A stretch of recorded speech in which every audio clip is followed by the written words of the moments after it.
For a few weeks into allegations of inappropriate behavior made against now former Columbia County Magistrate Judge Doug Nelson. It's a story we broke last week, and since then the reaction has been overwhelming. Now advocacy groups are calling for his guardian ad litem cases to be reopened. And Nick Lully has been following this investigation and joins us now live in the newsroom. Nick, what's the latest?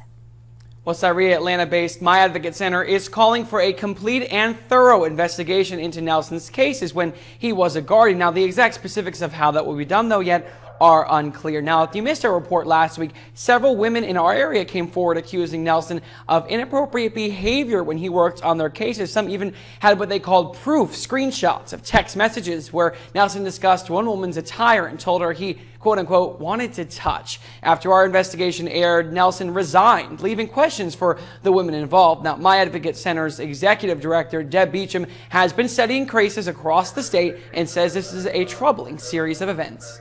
So knowing what we know now about this particular guardian ad litem, every single report needs to be brought to the attention of law enforcement, the state bar, the Judicial Qualifications Commission, and our legislators.